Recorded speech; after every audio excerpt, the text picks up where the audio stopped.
Hey, Sean, do you know what? I think that our listener want real protection against cyber risk. And I know that High Trust is the leader in cybersecurity assurance. But what makes them the go to choice? Well, according to our friends at HITRUST, because their framework covers 100% of the known tactics, techniques, and procedures, in 2024, organizations with a HITRUST certification had just a 0.59% incident rate, meaning 99.41 stayed breach-free. That's solid. But what about staying sharp over time? HITRUST regular certification process isn't just a checkbox, it actually drives improvement.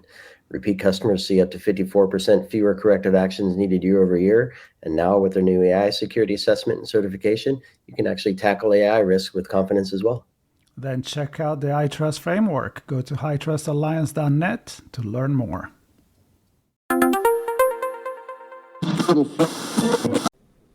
All right. Hello, everybody. Welcome to another episode of On Location with Sean Martin and me, Marco Ciappelli. And actually, today, Sean is not joining us. We just came back from a huge event coverage on location that was Black Hat in Las Vegas. If you know about hacking and cybersecurity, that is what it's all about. Today, I switched gear a little bit into a more familiar territory for me. Not I'm not familiar with cybersecurity, but I'm definitely not technical or an expert in that aspect. I connected with society. So this event that we're talking about today is the IBC event, which is happening in Amsterdam. It's been going on since 1967. I'm not sure if it was always held in Amsterdam. I'll ask that question to my guest here, which is Mark Smith. He's part of the board at IBC, and he also co-lead the accelerator program. And he'll tell us a little bit more about himself the moment that I say, hello, Mark Smith. Welcome to the show. Thank you. Well, thank you for having me here. Oh, it's my pleasure. Brilliant. It's great to meet you. And yeah, very happy to talk all things IBC. I scare myself sometimes when I think about just how close the event is. It's coming up soon. And, the excitement is building for sure. You feel the pressure even after this long? A nice pressure. It's excitement. It's a good thing. It's healthy. A little bit of pressure. If you go on stage and you're not a little bit nervous, you're doing something wrong, I think. Absolutely. I mean, it's for me, I've been steeped in the media, technology, entertainment world for more than 30 years. I won't talk about how long, but I was part of the GSMA, which, as you may not know, but it built the Mobile World Congress in Barcelona. Mm-hmm. And I was there for best part of 23 years. So created lots of things there. The Media Innovation Program was part of the team that acquired the Mobile World Congress.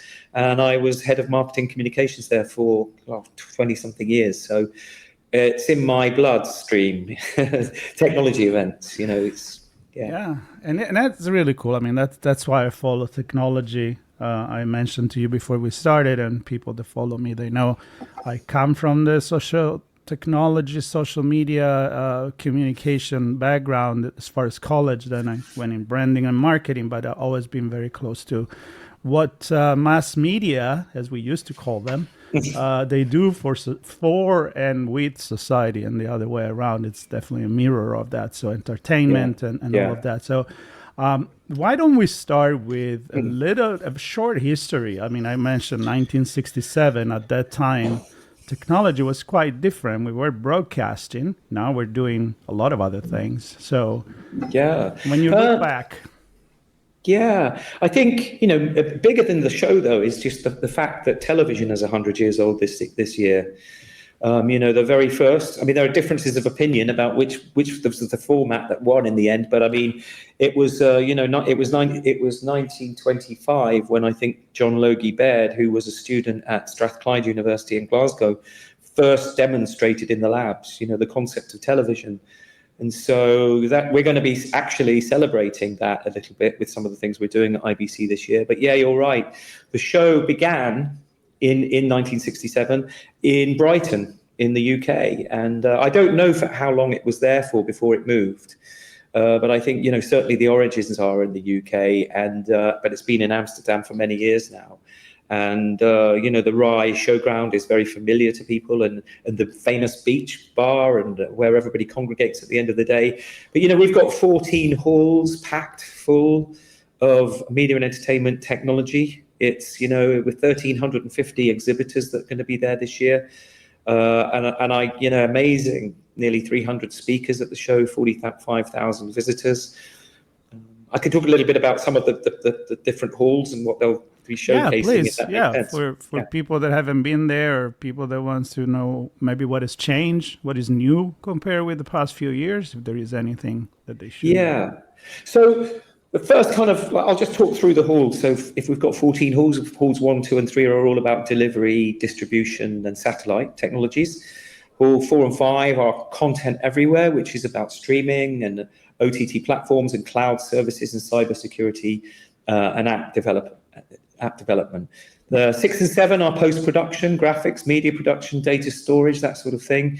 Halls 8 and 10 are multi-technologies, production management, audio and transmission. And then we've got 9, 11, 12, and 13, which are production, cameras, lenses, lighting, video, and accessories. And then the one that I'm kind of probably going to be living in for 4 days is Hall 14, which is about future technologies. We call it the Future Tech Hub. And it's all about AI and 5G and ad tech and blockchain and virtual production. And that's where we'll be that's where the home of the Accelerator Media Innovation Program will be, alongside the Future Tech stages, and then the Google Hackathon, Hackfest that's going to be in that hall as well. And then there are a number of outdoor exhibitors as well around Congress Square and outside Hall 13. So lots going on, and more than 45,000 visitors over the 4 days from the 12th to the 15th September. Yeah, I feel like if I'm going to come, and I'm kind of planning on it to be in Europe at the time, and definitely, I think I'll spend time in the same place where you are. I mean, due to my show talking about technology, society, and how they affect each other, obviously looking at what is coming and where we are, and what is allowed and how is it changing the way we produce content nowadays. Everybody is a content creator. I don't know if it's a good or a bad thing. I'm still trying to figure it out. But the point is that the technology is there, and it's doing things and allowing us to do things that we couldn't even think about 25, 30 years. Oh, my goodness. Even less in 1967. Although it was really cool at the time. 1969, we saw images from the moon. So that's pretty cool if you ask me. So anything that is striking you in terms of some innovation that really hit you this year? Well, I run the innovation program. Shall I talk a little bit about what that is, and then that will give you some context. You're connected with that. Yeah. So I started the program with a couple of colleagues back in 2019. Actually, it was just before the pandemic, and I think that was at a stage when the industry was really it accelerated literally the strategies around remote production. I mean, the pandemic kind of forced a lot of that, right, around remote production, decentralized production, and I think helped to accelerate the concept of cloud for media, for example. And there was, at that time, lots of disruptive technologies that were coming down the line, whether it was that move, the big picture, the move from a world of hardware to a world of digital software, IP, that transformative kind of pressure on the industry really did, I think, accelerate and fuel innovation. We saw all hosts of immersive technologies, whether it was AR, VR, mixed reality, immersive kind of HDR, and many of those things, whether it was the world of new forms and levels of connectivity from fiber and 5G in production to all sorts of other kind of regulatory challenges around OTT platforms versus traditional broadcast, So in a way, a kind of perfect storm of change. And that's why we created the Accelerator Media Innovation Program, to be a place where buyers and sellers of technology could come together to sort of lay out their challenges, lay out the things that keep them awake at night and things they wanted to learn about. And then we put a framework around it for collaboration. And I think everybody was talking about partnerships back then, but there was nowhere for that to happen. And I think that's why the Accelerator program has come into its own.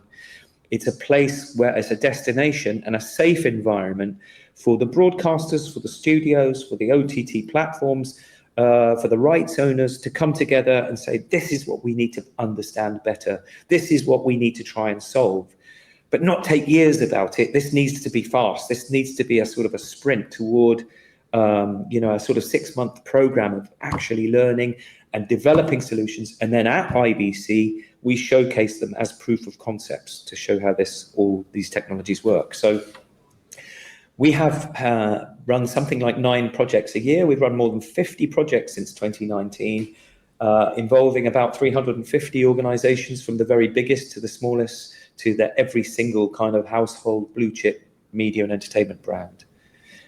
This year, the key challenges are around, obviously, AI. We've got projects that are looking at kind of a framework for generative AI that sort of enables broadcasters to efficiently create various types of media content, including scripts and highlights and short form videos and that sort of thing. AI assistant agents and agentic AI is really kind of hot this year. And that looks at AI-driven production assistants that seamlessly integrate, control room workflows and things like that, enhancing live production with intelligent automation. We've got projects that are looking at ultra low latency, and companies like Comcast that are driving this, looking at how we can get broadcast-like low latencies, glass to glass, from camera to screen, audience screen, in sort of sub 2 seconds over the internet, over the public internet. Big challenges like that.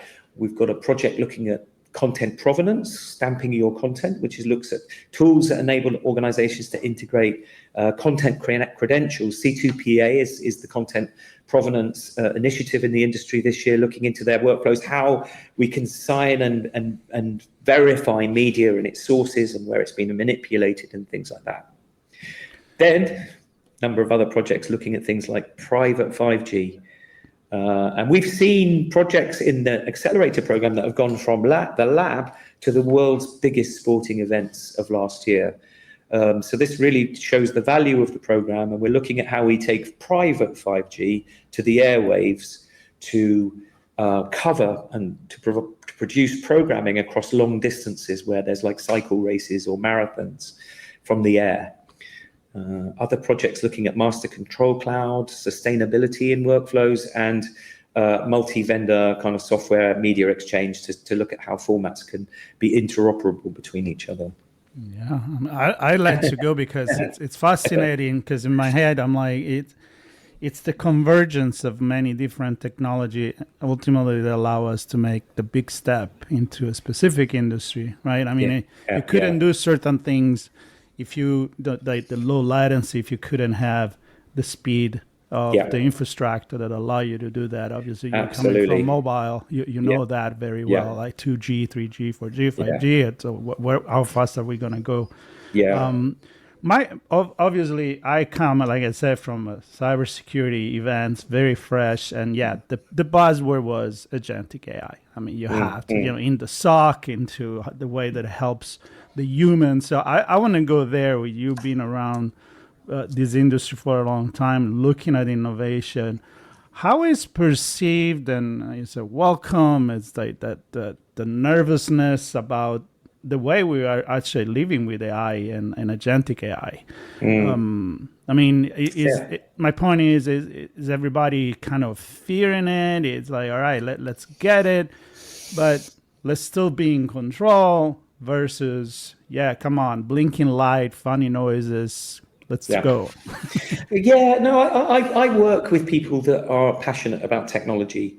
And really passionate about innovation in the newsrooms, in the studios, and creative people as well, right? So they're kind of probably excited about this more than anything, because it's an opportunity to take out a lot of laborious processes, right? I think you think about how many processes in production tech. It's kind of quite boring, and can be in a newsroom environment, can be kind of detrimental to health sometimes, some of the content you're seeing. To be able to automate some of these things and to be able to take that boredom out of some of the processes, and actually it's creating jobs as well, right, in many ways. I mean, who would have thought that an AI prompter would be a job? But it really is, right? And you're having to prompt machines now and teach them to learn these processes. I see it as exciting. I see it as a way of revolutionizing the excitement of creating content and the ability to give you more creative choices, right? And to utilize and harness this technology. I think there's been a lot of fear, and I think it's all about whose hands these technologies are in, right? Yep. In the context of the world. And I think in my world and in the world of media, it's all about positive use of these technologies to change up the efficiency and the quality and the creativity of media. So I'm excited. The people I work with are all excited about it, and I think it's creating opportunities. I don't think we look at it as a negative. Yeah, I agree. Now, this is from the production, the industry side. As far as how it reflects into the other side of the screen, let's say the people that watch it, are we creating? I remember a few years ago, and as the streaming industry started growing, even that was quite of a revolution in a way for the regular broadcasting. I'm saying regular and doing the air quotes, and the podcast not really working unless I say that. But kind of like the personalization of the way that people consume. I remember the idea in the sport, like you can choose the camera angle, you're your own director. I think there was an excitement about that. I don't know if people are actually enjoying doing it besides the first time, because actually in the end, I kind of want to trust the director and the guy and the person that is doing that. But what's the reception, on the other side? I mean, is this innovation actually working to bring more fidelization to a certain show or program and form of entertainment? What's your take on that? Yeah, I think, it particularly plays well to sports and live sports. And I think live sports fans, for example, just eat this stuff up, right? If they can get different camera, I think absolutely. If they can get different perspectives on the sports and the players that they love, I think, you look at Formula One, you look at football, you look at all the sports. I think these guys just absolutely, the young generation, right? I come from an older generation, but I know from the world of esports, and I know for the world of live sports in some of the most exciting kind of areas, it's still, quite early days in terms of feeding the fans with what they really want. And I think there is some tremendous innovation still to come around some of this. And I think the more immersive fans, real fans, super fans can get, the more exciting it is. But I think there's other opportunities as well in different genres of content. But certainly, I think the live sports world is one that is still massively growing and still massively developing in terms of the way that it's creating content for fans. Mm-hmm. Is there an area? I believe you said that, but for like more like social media content creation, TikTok, of course. I mean, that's at this point is not a novelty anymore. It's a real form of entertainment. It's a real channel. I mean, I know people. It blows my mind. I'm quite old myself. When I was studying sociology of communication, internet was there, but it wasn't as popular. Still read the newspaper. You talk about provenance, certifying the content, and I think that's where, when you don't have an editorial team, when you don't have a big name behind the publication or the broadcasting, that you kind of need to know, is it true, is it real, is it fake? Of course, yeah. I mean, it's interesting here in the UK. Our regulator is Ofcom, of course, and that regulates television. It regulates many things. The BBC. It regulates, communication, mobile, etc., and also some elements of online platforms. And now, Ofcom has just recently reported that YouTube is the second most viewed platform in the UK.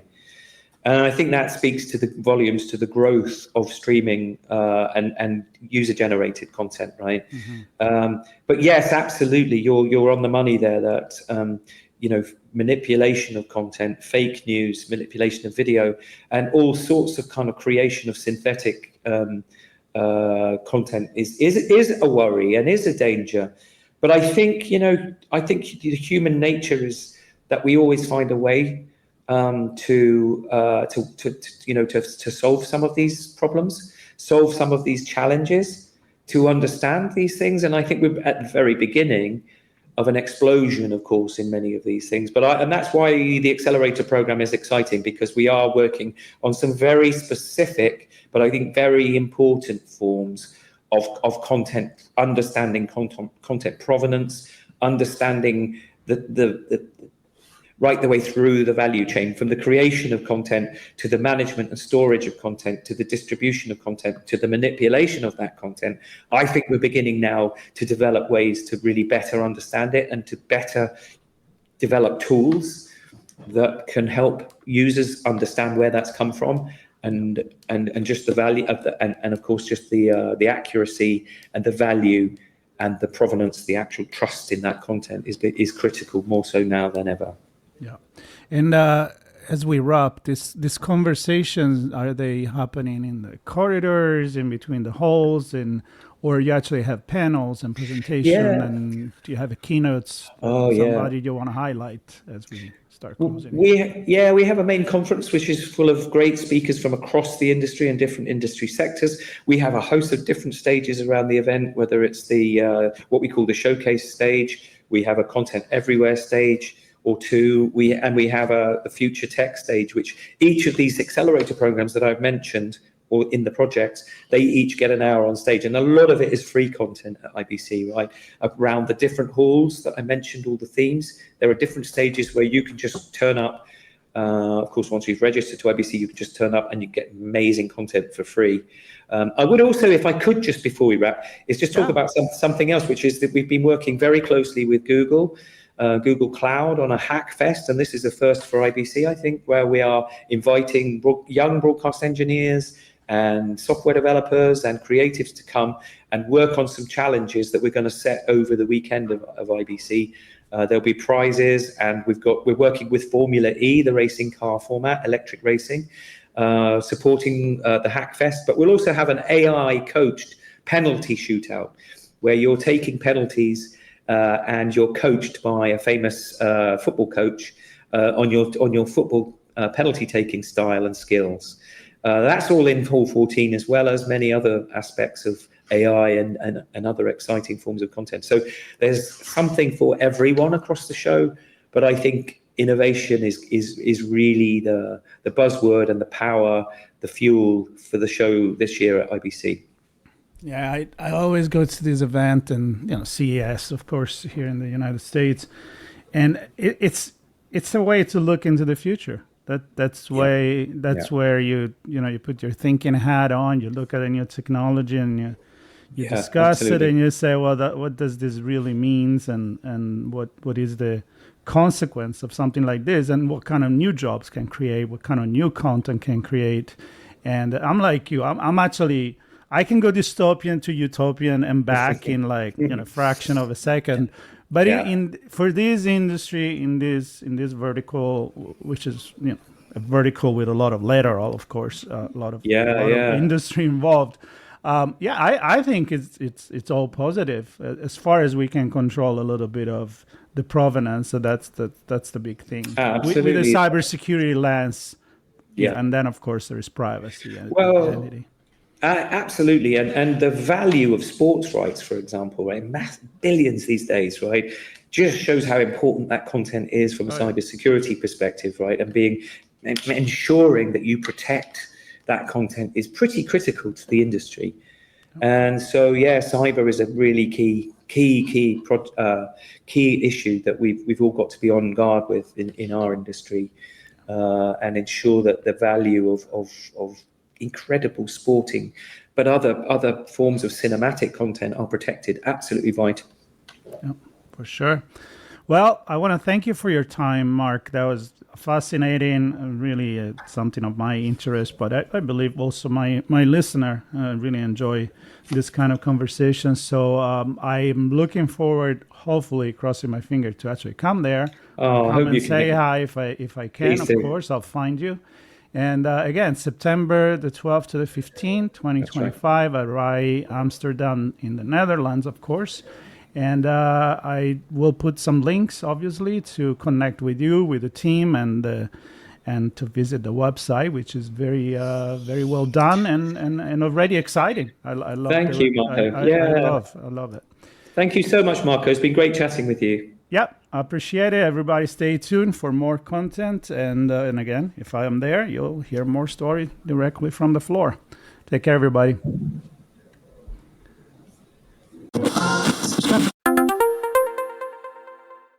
Hey, Sean, do you know what? I think that our listener want real protection against cyber risk. And I know that HITRUST is the leader in cybersecurity assurance. But what makes them the go-to choice? Well, according to our friends at HITRUST, because their framework covers 100% of the known tactics, techniques, and procedures, in 2024, organizations with a HITRUST certification had just a 0.59% incident rate, meaning 99.41 stayed breach-free. That's solid. But what about staying sharp over time? HITRUST regular certification process isn't just a checkbox, it actually drives improvement. Repeat customers see up to 54% fewer corrective actions needed year over year. And now with their new AI security assessment and certification, you can actually tackle AI risk with confidence as well. Then check out the HITRUST framework. Go to hitrustalliance.net to learn more.